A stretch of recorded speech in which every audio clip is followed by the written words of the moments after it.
So do you want to do a short introduction, Shreya, or we'll just start with our slides and take it from there? You can start. You're also free to give a short introduction as well. So just start sharing.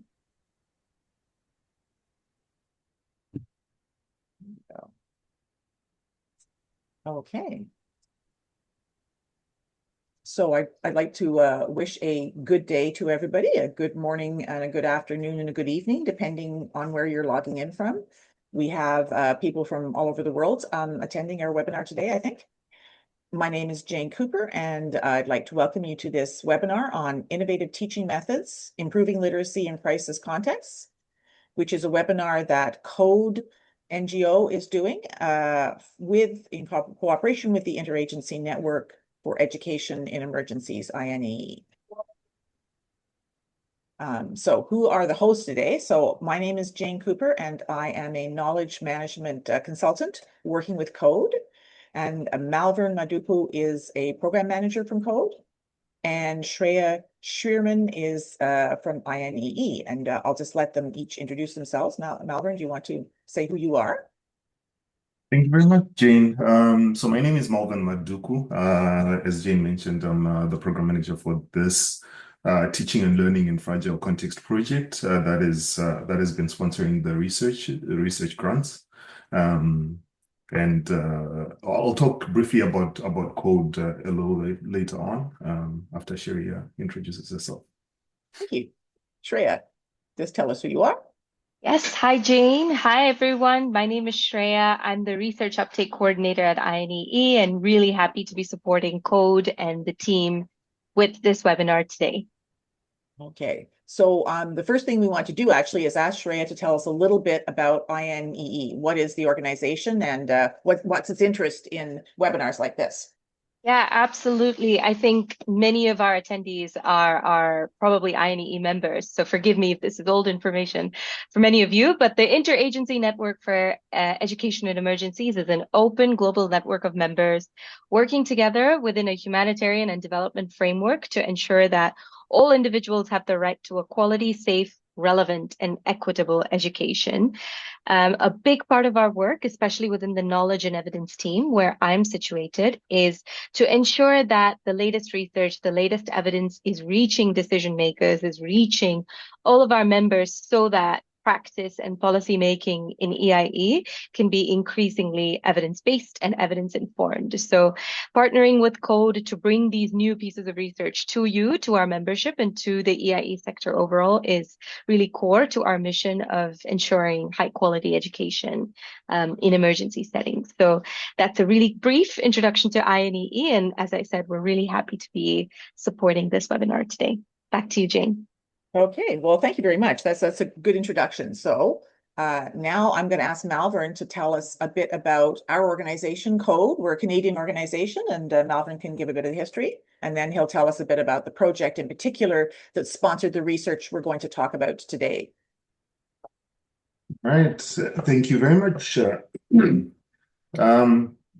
Happy to have everybody here joining this webinar. So, like I said, I work, myself and Jane work for an organization, a Canadian organization, non-governmental organization called CODE. It's been an organization that has been around for the last 60 years or so, having been founded by a group of librarians, teachers, educators back then, with a focus of distributing, bringing access, increasing access to books and to those who need it. So the organization itself, you know, its vision hasn't changed in the past 6 years. In the past 60 years, we've really been primarily focused in literacy skills development. The strategy has changed in certain aspects, but at its core, our focus is facilitating literacy development, literacy skills development. So what brings us here, I mean, is a project called Teaching and Learning in a Fragile Context, which is being implemented in Africa. Primarily, we have activities that are being implemented in Liberia and Sierra Leone, but we have this education grant that has been supporting 20 research grants across sub-Saharan Africa. The project itself is being funded by Global Affairs Canada, which is the Canadian government. And the research pieces started in 2024 with the first cohort of 10 grants during that year, and another 10 grants in 2025. So these grants were being provided to researchers in refugee and IDP contexts with the hope of building the regional evidence base on what can help improve literacy and learning outcomes for children in refugee and internally displaced person communities. So these are some of the researchers we are going to be talking about a little bit about today. We've had a series of webinars that have been happening since March. This is our fourth and our first with INEE.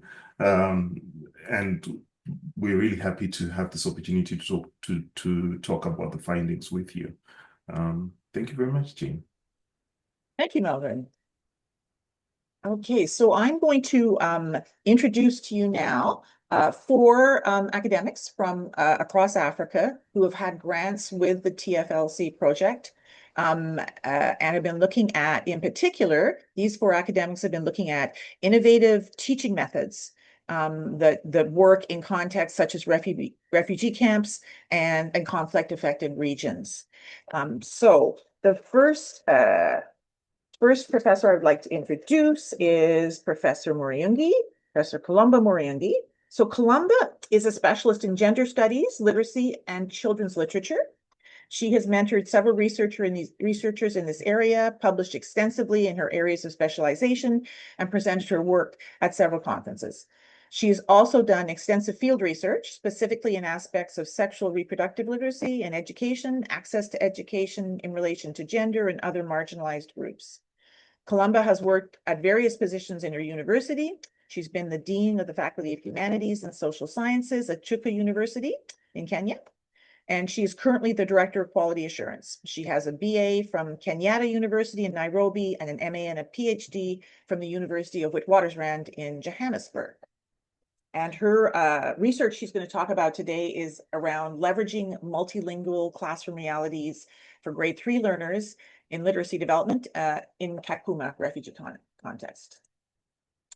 Now, the second professor I want to introduce to you, and I'm not sure if he's able to join us today, but we hope he is coming in, Dr. Ezekiel Nyambega Omwenga, and he's with Kisii University in Kenya. So Dr. Omwenga is a senior lecturer at Kisii University, and he specializes in educational technology, curriculum development, and modern teaching methods. He has his PhD from Moi University, and his work focuses on education, communication technology, virtual laboratories, computer simulations, and teacher training. He plays an active role in advancing the Kenya Ministry of Education's competency-based curriculum through training and mentorship. And he's been recognized internationally for his research. And the research he's going to tell us about today was looking at enhancing specifically scientific literacy with grade 4 learners, also in Kakuma refugee camp. And he developed an improvised mobile science kit that we hope he's going to be able to talk to us about. And the third professor we have with us today is Professor Gabrielle Egbe, who's with Veritas University in Abuja, Nigeria. And Professor Egbe is a professor of applied English linguistics in the Department of English and Literacy Studies, Library Studies at Veritas. And he has a research interest in early grade reading and digital literacy instruction. And he's conducted research in areas of strengthening and improving instruction for struggling readers. He's currently involved in reading and literacy research to improve educational gains in disruptive contexts. He's also the current regional chair of the Network of Pan-African Literacy Associations with the acronym NAPALA. which is an affiliate of the International Literacy Association. So you may know him from that context also. And finally, the fourth professor we've got with us today is Dr. Wisdom Kwaku Agbevanu, and he is from the University of the Cape Coast in Ghana. He's a senior research fellow at the Institute for Educational Planning and Administration at the UNESCO Category 2 Center at the University of the Cape Coast. And he has a PhD in educational research, and his work focuses on gender equity in education, educational policy and planning, leadership development, and the role of the school environment in learning. He's published widely in leading academic outlets, and he currently serves as the head of research and policy, where he helps guide educational reform initiatives. And he's also a member of the Ghana Ministry of Education's Sector Research Group. And he's leading efforts to harmonize the national education policies, contributing significantly to equitable and transformative educational development in Ghana. So those are the four professors we have with us today, and they've all done some very interesting research. So we're going to ask each of them to answer some questions about their research. We only have an hour with you today, so we don't expect any of our professors to be able to tell you everything about their research. So what we're hoping is they're going to give you some highlights and encourage you to actually read their full research. They've all got papers available on our website. Shorter policy briefs and longer research reports available.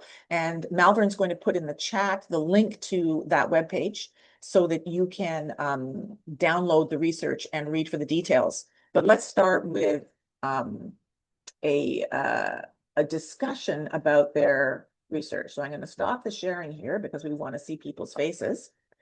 And I'm going to start by asking Dr. Egbe to talk about his research. And the question I want to throw out to you, Dr. Egbe, is how can education programs balance accelerated learning with strong foundational skills?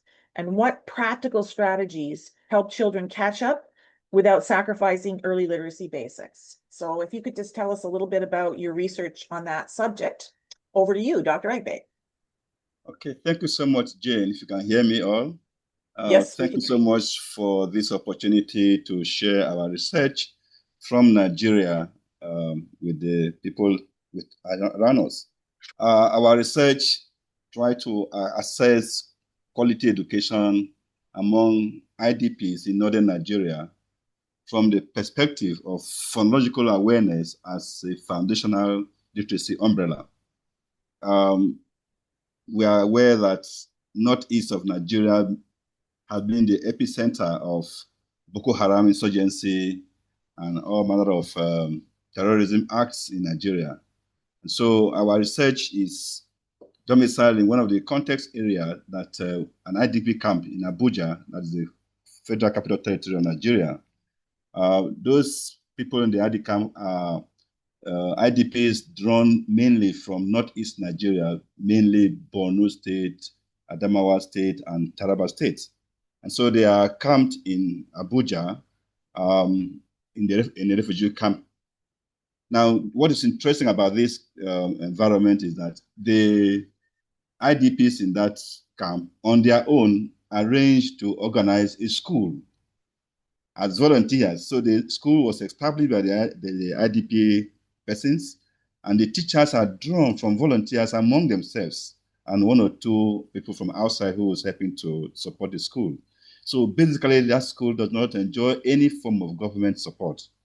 And of course, given the context that in Nigeria, we are battling with the issue of learning poverty among children.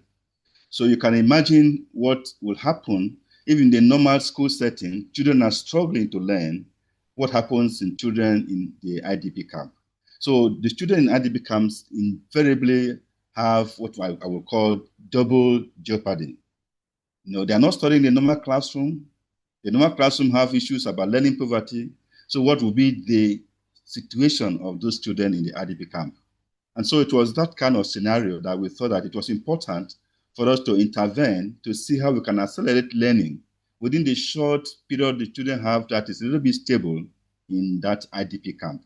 And so we thought that what was going to help those children is to provide them with innovative teaching strategy to leverage literacy as a key driver of foundational learning.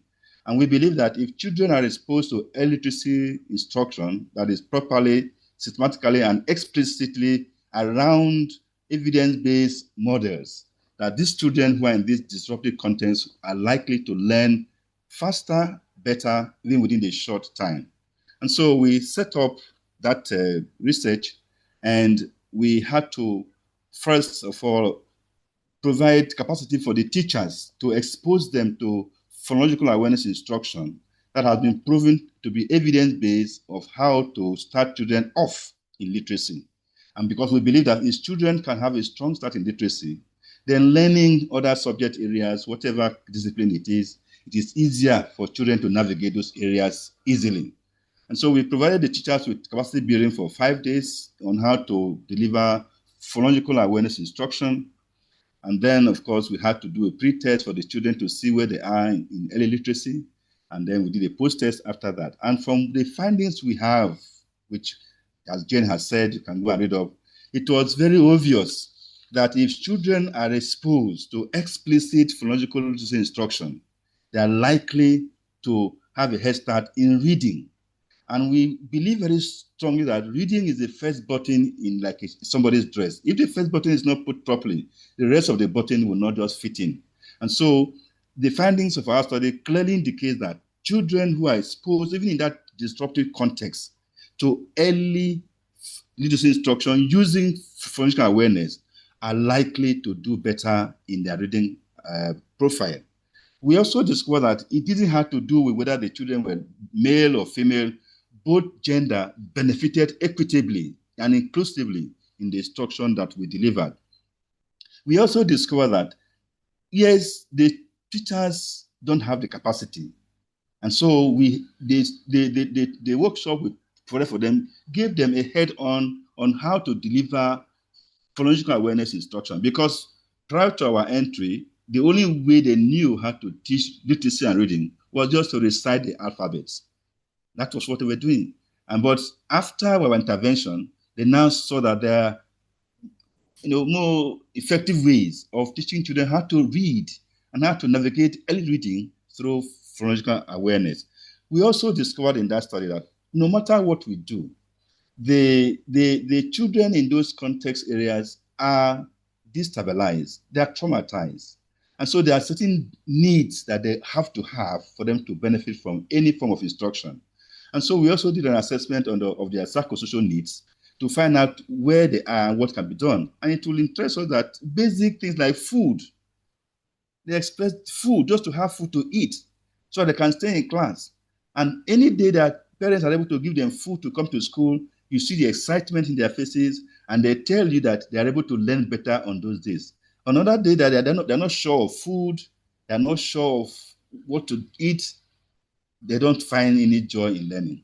And so we discovered that if we are able to provide learners at that disruptive context with psychosocial needs such as welfare, food, even basic writing materials, the children are likely to learn better. And I want to say that within this context, we had to provide for the children writing materials, reading materials, and we had to set up a mobile literacy tent so that children can have where to go to access literacy materials. And I can tell you that even the community members had to benefit and use those literacy tents for their own literacy experiences.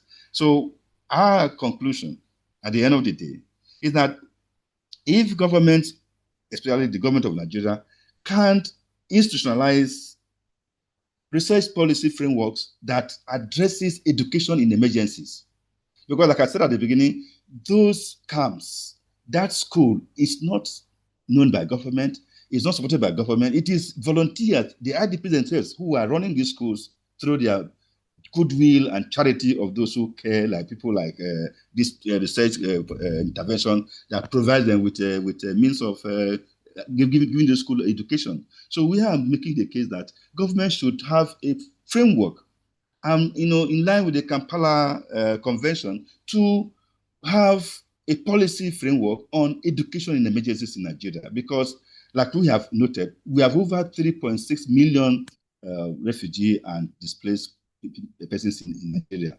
And we believe that Structured, explicit forensic awareness instruction is a gateway to give learners an accelerated start in literacy experience and learning within the context of disruptive environments like the ITP camp we worked on.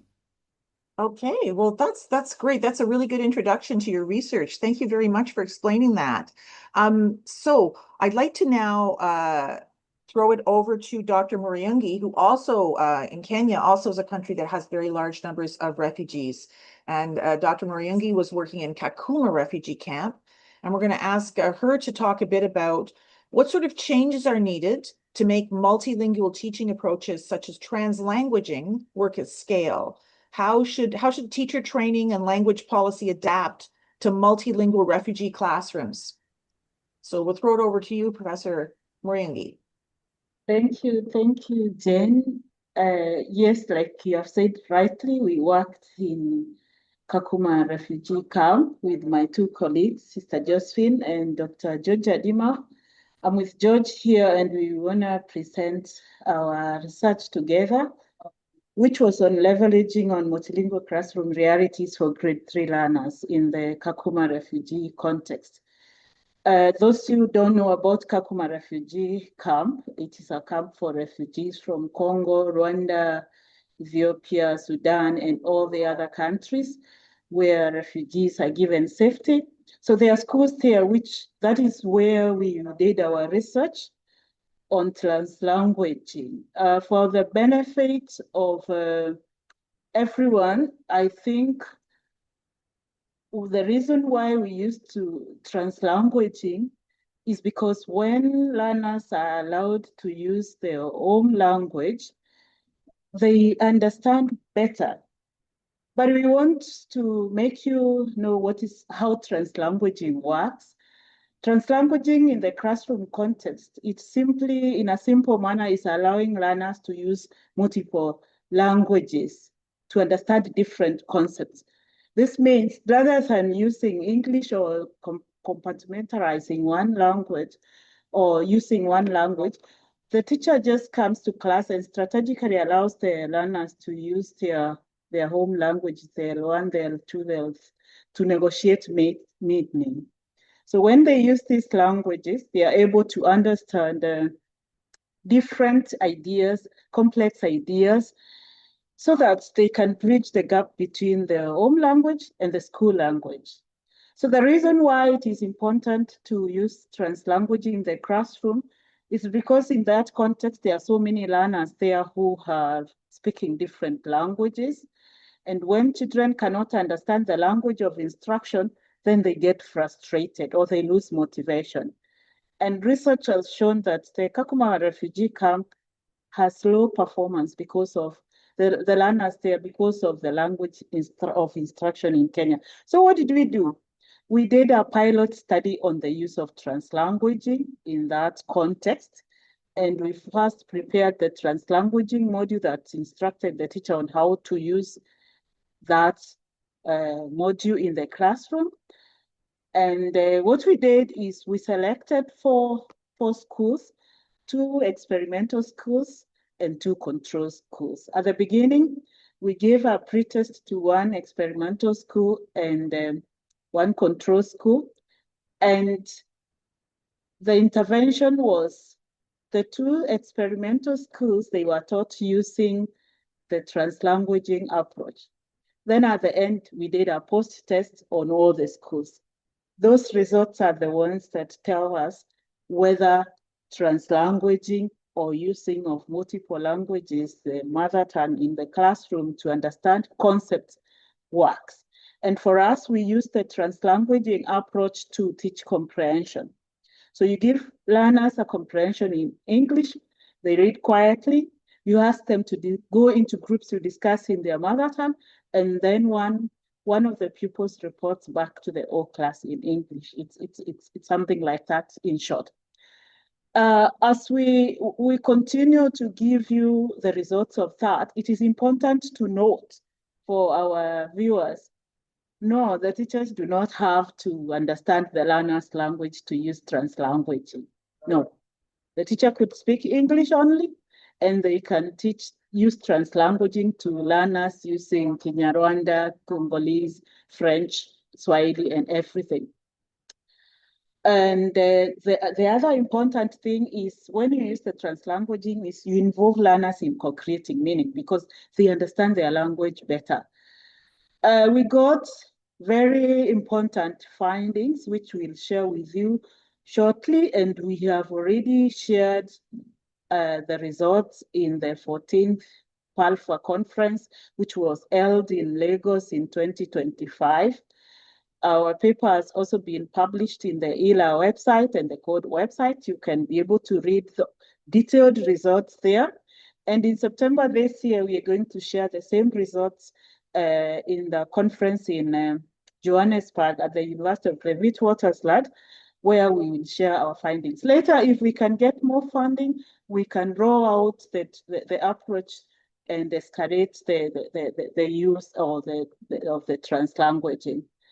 For now, I will invite my colleague, George, to give us the findings briefly of what that interaction in the classroom where learners were allowed to use their different languages, what results it allowed us to get. George. Thank you, Okay, Professor Dr. George, Colomba. thank you. We'll give you 5 minutes. Please tell us. Yeah, thank you, find? Professor Colomba and Jane. Well, first, I want to ride on what Professor Colomba has talked about, the fact that in the refugee ecosystem, learners are coming from varied language communities. The linguistic repertoire in that class is quite mixed up, such that in the context of the learning in Kenya, the language of instruction policy dictates that instruction for grades 1 to grade 3 should be in the language of the catchment area. And apparently the language of the catchment area is Kiswahili. We have Kinyarwanda, we have all manner of languages in that particular area. And at the same time, the teachers who are teaching do not understand, may not be understanding a lot about Kiswahili. Then at that particular point in time, the learners are like, they're struggling to learn content. They're trying to understand the language. So there is quite a lot of confusion. Learners will keep quiet their entire lesson. And at the end of the day, they are pushed from one grade to the other, such that learning poverty crisis continues till they leave school. So within that very context, we try to address ourselves to two critical things. How should teacher training and language policy adapt to multilingual refugee classrooms realities? One, from what we saw is that, and of course this should be very clear, what our business in class, teachers' business in class, is to bring about learning. So if learners are not talking, learners are not negotiating meaning, then the teacher is just talking, and at the end of the day, the teacher walks out, no learning is taking place. So we wanted to bring a situation where the teacher becomes a facilitator. Learning takes place among the learners. So then, how should teacher training and language policy adapt to the multilingual refugee classrooms? One, we are looking at a designing of the teacher training curricula, such that the teacher, within that teacher curricula, they incorporate instructional strategies, like the innovative aspect of translanguaging, means through which the teacher can allow learners to learn through what they come to school with. Remember, these learners are coming with prior knowledge, but they can't express this because the language of instruction in class is either Kiswahili or English, which they are struggling to learn by themselves. That's one of the things. So that we need the learners to adjust, the teacher curriculum to adjust to that reality and try to see how then do we tweak the curricula to address the emerging realities in the refugee camps. Two, in terms of the language of instruction policy, the language of instruction policy in Kenya dictates that we need to instruct learners, as I've already said, from grade 1 to grade 3 in the language of the catchment area. And if it's not homogeneous, they use Kiswahili. That's if it's heterogeneous. The assumption here is Kiswahili cuts across the languages. There are many, language speakers. But from grade 4 onwards, English now becomes a language of instruction. So we are trying to look at this and say, we need to review the language of instruction policy, especially where we have multiple language speakers, such that we're now able to accommodate learners from varied backgrounds. We try to cut into their space, allow them to learn. And how do we allow them to learn? By strategically drawing activities, in which case the learners themselves, they want to translate, they want to share. And finally, even when they come back to the plenary, we are able to learn many more languages, of course, promoting what you're calling multilingualism in that kind of a context. I think there is much more that we can share.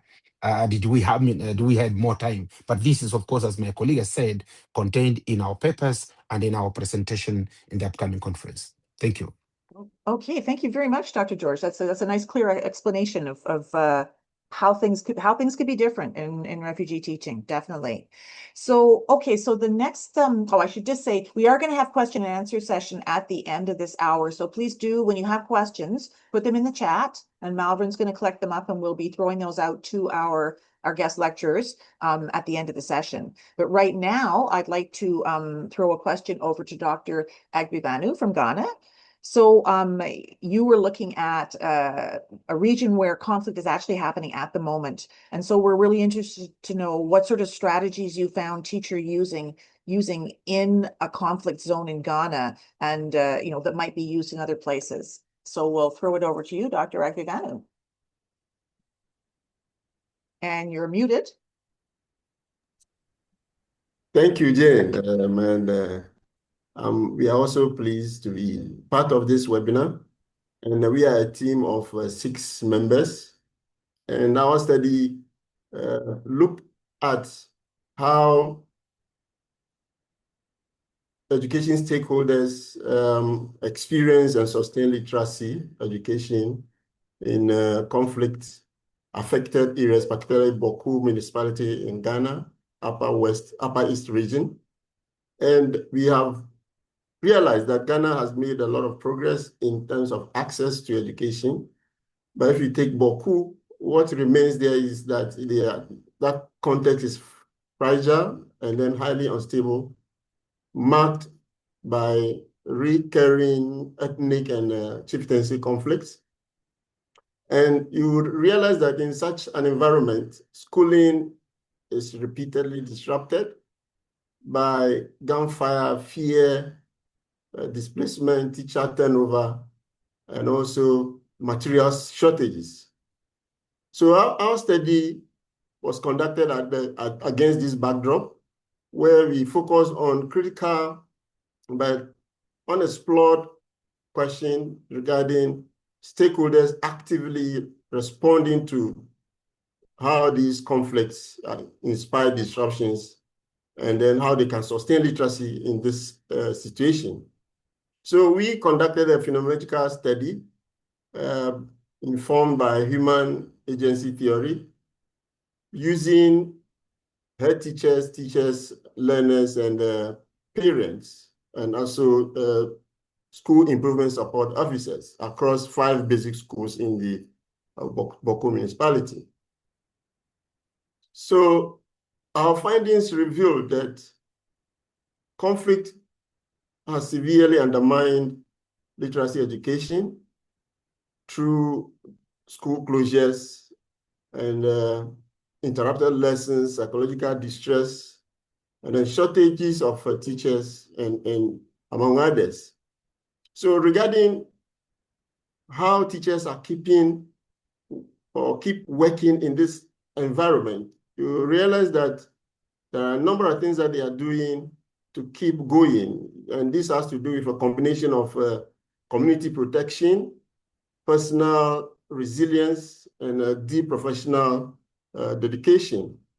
Regarding the community-led protection, you will notice that local communities actively shield and protect teachers, where community leaders often provide safe houses, volunteer efforts, and also real-time security alerts to ensure that teachers can navigate and then provide a neighborhood safety for the teachers. We also noticed that they were engaged in flexible and shift-based scheduling of their lessons. So teachers instead of abandoning the standard 8 to 3 p.m. school day, they were adjusting to hours based on active curfews. So when there are farming cycles, they, instead of using the standard time, they sometimes run early morning or late afternoon micro sessions for the learners. We also noticed that the teachers form internal counseling and solidarity groups. Since they experience some trauma, as and also their students experiencing same, they were sharing coping mechanisms that help them maintain emotional strength that they require to be able to enter the classrooms. And they were also using dual roles as humanitarian workers. They often stay motivating. They stay motivated because their roles expand beyond teaching, not only teaching, but they become those who distribute or distributors of emergency aid, protectors of child safety, and also vital source of stability and routine for frightening the families. And regarding the strategies that the teachers are using in this zone or in this conflict zone that might be useful or can be used elsewhere globally, you look at what you describe as language switching for emotional comfort. Here, the teachers were switching between English and local mother tongues, like Kusasi and Mampruli, sorry, where this allows or lowers the child's anxiety because they are using their own local language. They could easily understand what the teachers were telling them. And this builds immediate trust and ensures foundational literacy concepts are also absorbed despite the trauma that the learners were going through. Another strategy was the pop-up neutral learning spaces. You realize that when the conflicts are at high level, the schools would have to sometimes ask the learners to go home. So when school buildings become targets or are located on dangerous cross-community fault lines, teachers sometimes relocate the learning of the learners. What they do is to set up temporary classrooms in neutral community spaces, religious buildings, or sometimes private compound houses that are provided by some parents within the community. They also develop what we call decentralized WhatsApp teacher hubs. And here they use basic text and then avoid notes, voice note groups to share lesson plans, track absent students, and also send instant safety warnings across the community. This also helps in turning fragmented teaching staff into a coordinated and rapid response network. Another strategy worthy of mentioning is the peer-led remedial circles, or what we can refer to as buddy system. And in this instance, you realize that knowing that attendance will be irregular due to the nature of security in that environment. There is security lockdowns, there are curfews.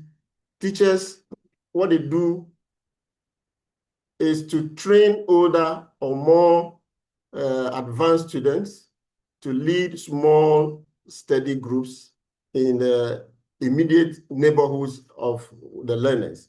So this also helps in ensuring learning continuity or that allow learning to continue even when the teachers cannot physically reach some of the communities or the town or the villages. And finally, on that, we also realized that the teachers were integrating peace education into the core subjects. And instead of ignoring the conflict completely, the teachers try to weave peace building and tolerance, emotional regulation that are directly related to literacy and then social studies lessons. And then we also realized that the reading materials that were at their disposal are also specifically selected to promote unity and conflict resolution. So these are some of the insights that came from our study that we would like to share. And a lot more of the findings can be found in our briefs and the research report that are at the CODE website. Jane, over to you. Thank you.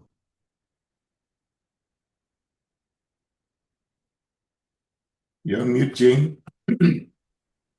Sorry, Jane. Hi, you're on mute. Sorry, that's so classic. I just was say thank you, Dagbibano. That was very interesting and interesting to see how many different ways that teachers are responding to having to teach in a conflict situation and still managing to help their students learn and learn literacy. So very, very interesting example. So the last professor we were going to hear from was Dr. Omwenga, and I think he's not here. Is one of his colleagues here? Who might be able to talk about the research? He's around. He's around. He's around. Okay, excellent. Yeah. You were there?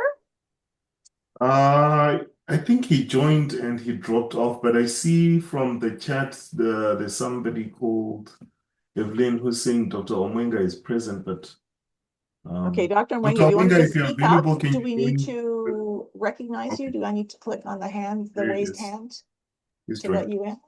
I've just invited Dr. Omwenga to be a panelist, so he should be joining us. Oh, he's here. I can see Dr. Omwenga. Excellent, excellent. Okay, so Dr. Omwenga has been working in Kakuma refugee camp in Kenya, like Dr. Muriungi was, but he's been looking very specifically at this teaching of science. Right. So we're interested to look at, context specific innovation. How does that work in an emergency situation? And maybe talk a little bit about how policymakers can encourage flexible, locally adapted solutions while still maintaining quality and accountability. And Dr. Mwanga can talk about that from the perspective, particularly of teaching science. So if you're able to pitch in here, there we go. And I can see you.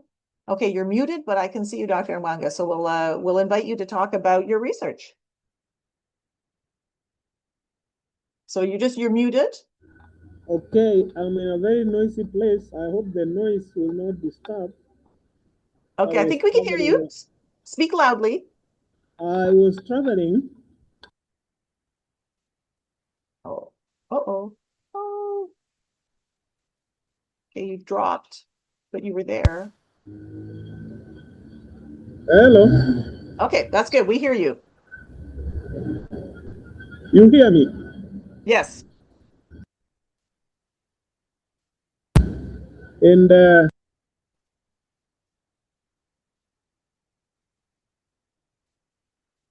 No, we don't hear you now. Are you still there?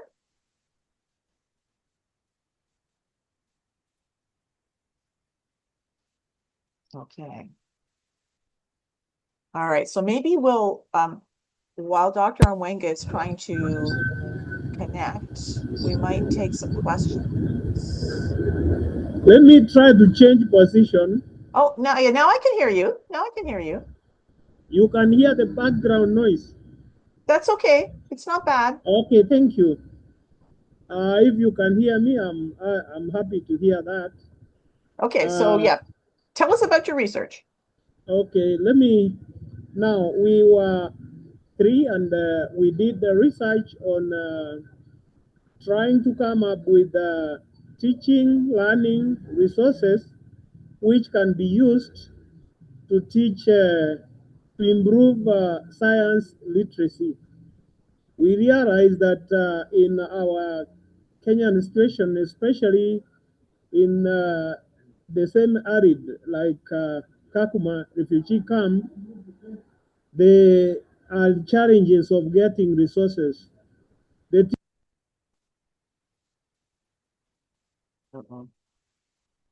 especially science.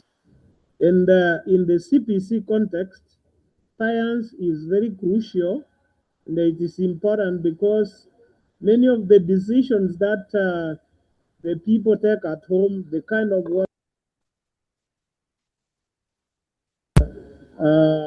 infection is all guided by the of science that they have.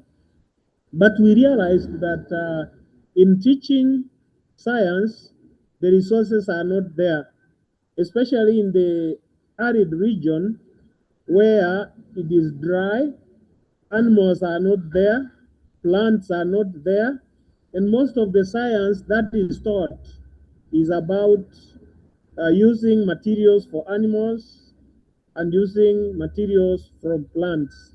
So we came up with an innovation which we called the science kit. We know the laboratory is expensive and not many schools can afford. And the teachers have a mindset that those things are expensive and difficult to use. So we came up with a science kit, and we did a study using 4 schools where we took 2 schools as a control, and we used the science kit to see how it will improve the science literacy.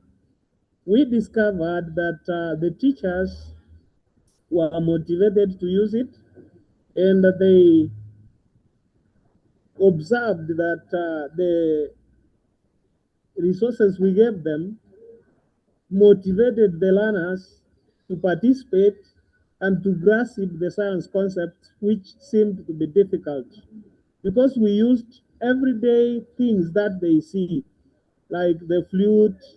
We were improvising things from the local bottles, test tubes. We were making them make items like the rain gauge from the bottles that they use by buying milk and drinking water. And we used containers from chemicals that are sprayed. Those containers are calibrated. We also bought others. Hello? Yeah, we bought others so that we blended. Understand that science is not very mysterious and does not require a factory. We used Levi-Strauss theory of constructivism, where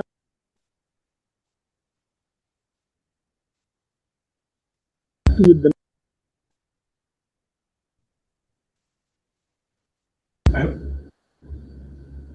I wonder, Jane, if with the technical challenges, maybe we can get into the questions. Are you hearing me? You're breaking up a bit, Dr. Mwenga, but I think people have heard a little bit about your research, and now we can invite one of our colleagues to come in.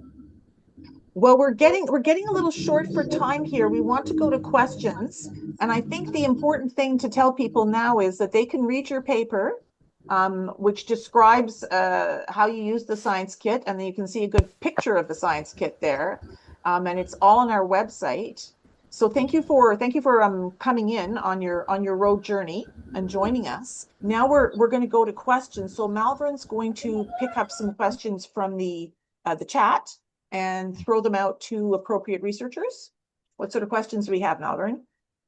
Yeah, thank you, Jane. I just want to encourage everybody else who hasn't had an opportunity to send questions. Please use the Q&A box to send in your questions so that we can get to them.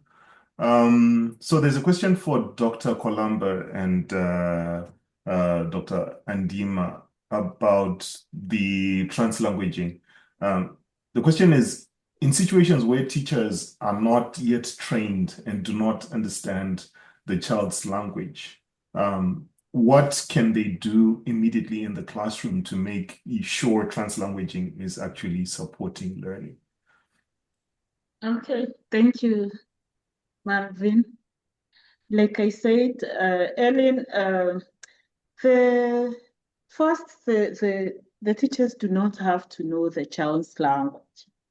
Translanguaging doesn't mean you teach with the mother tongue of the learners. It means you allow learners to use their language for discussions to understand the concept. So no, the teacher does not have to know the mother tongue of the children. But in terms of using the translanguaging as an immediate solution, first, the teachers have to know about translanguaging. If they don't know about it, they may not be able to use it systematically. And that's why in our recommendations, we said we need some adoption by the curriculum people, the Ministry of Education, so that this can be cascaded even to the teachers' colleges for the teachers to have some idea of the approaches to use the translanguaging approach. Thank you. Unless my colleague has something to add. Yes, I need to just add this that thank you, Maduku, for that. The question here is that we are not talking about you mastering the language of instruction or the language of the learners, but what is more critical is a pedagogical shift where we are trying to allow learners to use their prior knowledge so that they can negotiate meanings of what they're reading, what they're saying. Remember, these are the foundational levels where the text that learners are exposed to usually come with pictures, come with figures. So the first approach is that let learners use their prior knowledge to unpack what the picture is about. And as they're unpacking what the picture is about and talking about what they know about it, so in the process, they're moving closer to even getting a closer understanding of what they're seeing. And then whatever they now read in English or in another language, it's possible now they can go back and say, what is this question saying? So how do we approach it? They can verbalize that from their own languages, their first languages, and then they can scribble something that at least gives a closer aspect of meaning. At the foundational levels, we do not want to see them construct very complex sentences. If they are saying this is a cow, they call it in their language cow, it's eating grass or it's eating something, that is enough. At least we have unpacked, we have used the linguistic repertoires to allow them to negotiate meaning among themselves. Even when now they are reporting, one thing that perhaps could be a game changer, a disruptive pedagogical approach is that the learners may even report in that very language of theirs. Then we start looking for what does this mean in other languages? What does it mean in English? So we are expanding the learning, the language interactions in that particular class. Hope that answers that question. Thank you. Thank you very much. Thank you very much. I think I don't know. I think that there was a little bit of touching on how using pictures and art can be used there. But one question, if you think you'd want to add to this one, it says, how can translanguaging be effectively integrated with arts-based or creative learning approaches to support children's conceptual understanding and expression? I think you touched a little bit on some of that. Yes, and really, we tried this when we were trying to look at learners' ability to negotiate meanings in comprehension texts.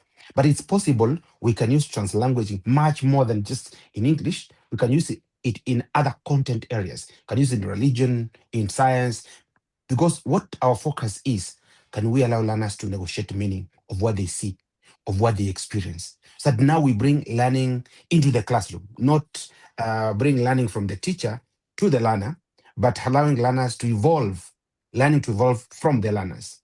Thank you. Thank you very much.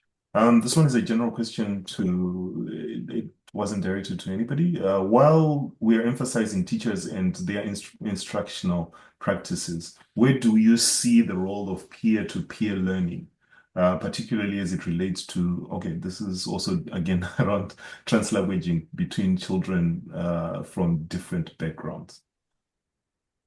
Seems there's quite an interesting one. But I think that the whole concept of peer-to-peer learning, we could also ask maybe one of the other professors to answer. So maybe Dr. Egbe could talk a bit about what he saw with peer-to-peer learning in the schools he was working in. Dr. Egbe, are you still there? Yes. Oh, here he is. Yes. So did you see much in the way of peer-to-peer learning in the school you were working in? Can you hear me? Oh. He's putting in his ears there. Yes, we we can hear you. Hear you a little bit. Maybe you can raise up your voice a little. Okay, thank you very much. I hope it's better now. Yes. Okay. Yes. Though our study we didn't bother on translanguaging, but I imagine that in a typical classroom, there is always room for interaction. There's always room for collaboration. There are certain tasks that you expect learners in the classroom to pair and do the work. And so, given that you are dealing with children who need a lot of social support, as it were, the teacher has to intentionally create context and activities in the classroom that will encourage peer sharing, that will encourage collaboration, that will encourage learners working among themselves to share ideas and do things that will experience and support each other. I think that's what any teacher would do in a class to ensure that you create scenarios where collaboration is encouraged in class, sharing, pair work, and all of those kind of activities. In fact, one of the activities we engage the teachers with is what we call think, pair, and share. It's a model of instruction. Think, pair, and share. So you allow individuals to think, and after that, they pair to share their thoughts, and after that, they now come to the general classroom to share what they best taught. So I think this is something that teachers can use to encourage their sharing in the classroom.